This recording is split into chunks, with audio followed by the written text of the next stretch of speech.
Hi everyone, next video in our advanced training technique series. I'm going to talk a little bit today about cardiovascular interval training. Okay, so there's three different types. You've got aerobic intervals, we've got lactic acid intervals, and then we've got ATP CP intervals. So they're basically based on how hard you're working and how much rest you need after each bout. Alright, so an interval is basically a period of time where you're spiking your heart rate, you're working at a slightly higher intensity, and then you're letting yourself recover, active rest, dropping that heart rate down a little bit, and then you're spiking it back up again. Okay, so that's different to longer, steady state cardio, where you perform a certain amount of time, but at a relatively steady heart rate. Okay, so both are beneficial. You certainly want to incorporate both into your training, but again, it depends what you're training for. So if you're training for sporting performance like intermittent, like football or rugby, which is generally a bit more short, sharp bursts with kind of active recovery, then you might want to do a little bit more lactic acid interval training.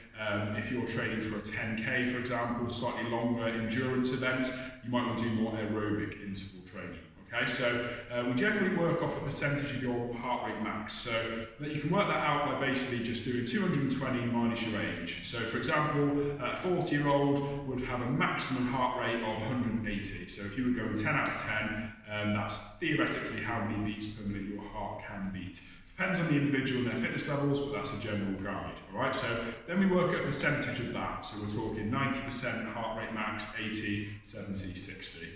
So generally, if you think of a scale of 1 to 10, 10 being maximum effort, then 9 out of 10 generally would be 90% heart rate, 8 out of 10, 80% heart rate.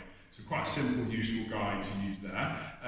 Aerobic interval training is basically working for slightly longer duration at slightly lower intensity. Okay, so typically to get any aerobic benefits, you need to work at 60% and above when it comes to cardiovascular training. But there's going to be a point where if you push yourself too hard, then lactic acid is going to kick in and that's going to stop you. Alright, so basically anything sort of between 60 and 80% is optimal for cardiovascular conditioning, slightly longer duration, more endurance training. So an interval, for example, could be 2 minutes at 60% heart rate and then 2 minutes at 80% heart rate.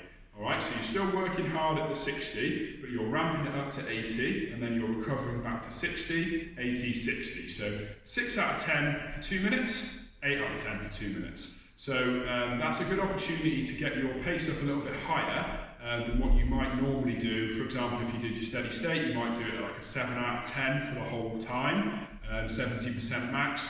This is the opportunity to go up to 80% and then drop it to 60, so you can sustain that. So that's a work to rest ratio of 1 to 1. So for example, 2 minutes at 80, 2 minutes at 60. And you can generally recover from that with a 1 to 1 ratio. When you go a little bit higher, so lactic acid interval training generally works between 80 and 90% heart rate. Okay, so that's a much higher intensity. That's typically where lactic acid kicks in. So if you're doing an all-out sprint, 9 out of 10 in terms of effort for 30 seconds, then you're going to get lactic acid accumulation. That's going to stop you, that's going to slow you down, that's what prevents you from pushing yourself further. So you then need to recover, let that lactic acid clear, and then repeat that. Okay, so generally a work to rest ratio of 1 to 2, or even 1 to 3 for lactic acid intervals. So you do 30 seconds, 9 out of 10, 90% heart rate max, and then you basically recover for at least a minute, up to 90 seconds. So 30 seconds on, 90 seconds off. Okay, a chance to get your intensity up a little bit higher. We then go into the realm of what's called ATP intervals. That is basically all-out bouts, so we're talking 90% and above, and 10 out of 10 in terms of effort.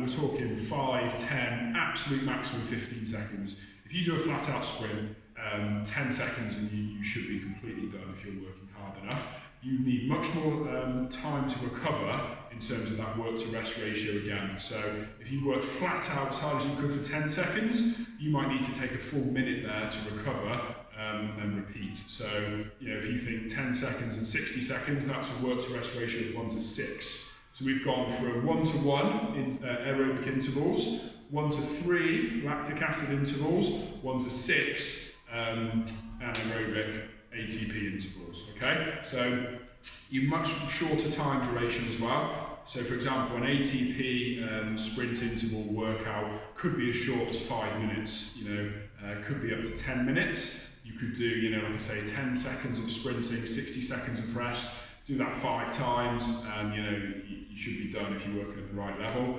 Lactic acid interval training can generally last between 10 and 20 minutes. And then aerobic intervals generally sort of 20 to about 40 minutes, working at a slightly higher pace again. Okay, so in terms of general fitness and fat loss and calorie burning, again, you're probably going to burn more calories doing the aerobic intervals just because of the length of time and the duration that you're actually working for.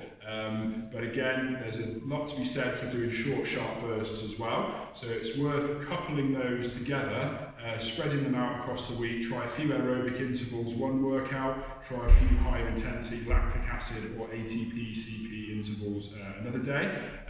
That's just going to add a bit of variety for you, and you're going to hit those different training systems, different energy systems, and add a bit of variety. Okay, so have a go at those. Let me know which one's harder, and if you've got any questions, give us a shout in the gym.